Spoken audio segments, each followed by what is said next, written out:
Hi everyone, welcome to Dhani kitchen. ఎప్పుడు యవ్వనంగా బలంగా ఉండాలంటే రోజుకి ఒక్క లడ్డు తినండి. చాలా హెల్తీగా ఉంటారు. చిన్నపిల్లల నుంచి పెద్దవాళ్ళ వరకు అందరూ కూడా తినచ్చు. ఈ లడ్డు తయారీ విధానాన్ని చూద్దాం. ముందుగా స్టవ్ ఆన్ చేసుకొని బాండి పెట్టుకొని మంట మీడియంలో పెట్టుకొని గుమ్మడి గింజల్ని ఒక కప్పు వేసుకోండి. ఇవి దోరగా వేగించుకోవాలి. ఈ గుమ్మడి గింజల వల్ల ఆరోగ్య ప్రయోజనాలు చాలానే ఉన్నాయి. గుండె ఆరోగ్యానికి మంచివి, రక్తపోటు నియంత్రణ, కొలెస్ట్రాల్ తగ్గించడంలో చాలా బాగా సహాయపడతాయి. పేగు ఆరోగ్యాన్ని కాపాడుతుంది. ఇవి బాగా ఫ్రై చేసుకొని ఒక ప్లేట్లోకి తీసుకొని పక్కన పెట్టుకోండి. ఇప్పుడు పుచ్చగింజలను కూడా అదే కప్పుతో ఒక కప్పు తీసుకొని దోరగా వేగించుకోవాలి. దీని ఉపయోగాలు కూడా తెలుసుకుందాం. ఈ విత్తనాలను క్రమం తప్పకుండా తినడం వల్ల చర్మం ప్రకాశవంతంగా మారుతుంది. ఈ గింజలు గుండె ఆరోగ్యానికి మంచివి మరియు రోగనిరోధక శక్తిని పెంచుతాయి. ఇవి దోరగా వేగించుకొని ప్లేట్లోకి తీసుకోవాలి. ఇప్పుడు అవిసె గింజలను కూడా ఇదే కప్పుతో తీసుకొని వేగించుకోండి. వీటి వల్ల కూడా చాలా ఆరోగ్య ప్రయోజనాలు అయితే ఉన్నాయి. ఈ గింజలు రక్తపోటుని, మధుమేహాన్ని, కొలెస్ట్రాల్ని కంట్రోల్లో ఉంచుతాయి. మోకాల నొప్పులు తగ్గిస్తుంది. ఎముకలను ఎప్పుడు దృఢంగా చేస్తుంది.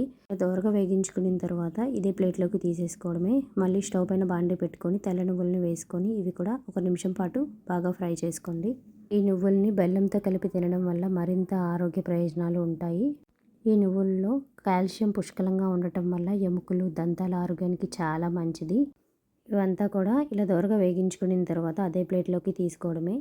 ఇవన్నీ కూడా ఫ్రై చేసుకున్న తర్వాత పొద్దుతిరుగుడు గింజలను కూడా ఇదే విధంగా దోరగా వేగించుకోవాలి. ఈ పొద్దుతిరుగుడు గింజలు తినడం వల్ల ఎప్పుడు కూడా యవ్వనంగా ఉంటారు. కేవలం రోజు 1 స్పూన్ సన్ఫ్లవర్ సీడ్స్ తింటే గుండె ఆరోగ్యంగా ఉంటుంది. చెడు కొలెస్ట్రాల్ తగ్గిపోతుంది. ఇవన్నీ కూడా ఇలా దోరగా వేగించుకున్న తర్వాత ప్లేట్లోకి తీసుకోండి. ఇవన్నీ కూడా చల్లారేంత వరకు పక్కన పెట్టుకోవాలి.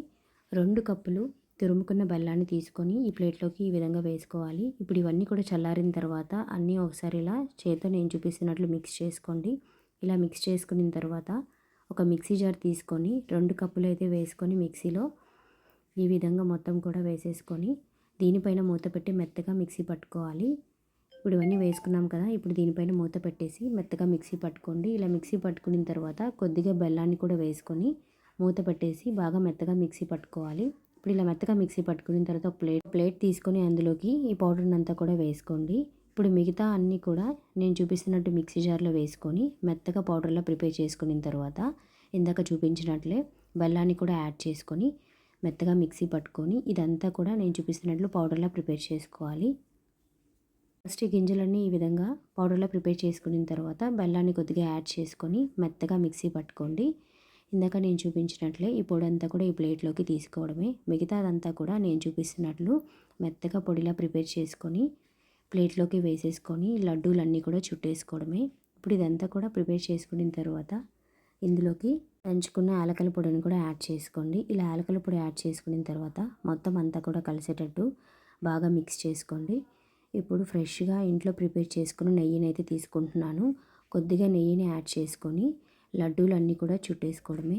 నెయ్యి వేసుకున్న తర్వాత ఇదంతా కూడా ఒకసారి ఇలా మిక్స్ చేసుకొని ఇలా ముద్దలా ప్రిపేర్ చేసుకోవడమే. చేత్తో కొద్దిగా ఇలా తీసుకొని పిండిని ఇలా నేను చూపిస్తున్నట్లు మూవ్ చేశారంటే లడ్డూలన్నీ కూడా ఈ విధంగా రౌండ్ షేప్లో ప్రిపేర్ చేసుకోవచ్చు. పిల్లల నుండి పెద్దవాళ్ళ వరకు రోజు ఒక లడ్డు తిన్నారంటే ఎప్పుడు కూడా బలంగా, యవ్వనంగా, హెల్తీగా ఉంటారు. మీరు కూడా ట్రై చేయండి ఫ్రెండ్స్. ఈ వీడియో మీకు నచ్చినట్లయితే ఒక చిన్న లైక్ చేసి మన ఛానల్ని సబ్స్క్రైబ్ చేసుకోండి. మీ ఫ్రెండ్స్ అండ్ ఫ్యామిలీకి కూడా షేర్ చేయండి. ఫస్ట్ టైం మన ఛానల్ని విజిట్ చేసినట్లయితే తప్పకుండా సబ్స్క్రైబ్ చేసుకోండి. Thank you for watching.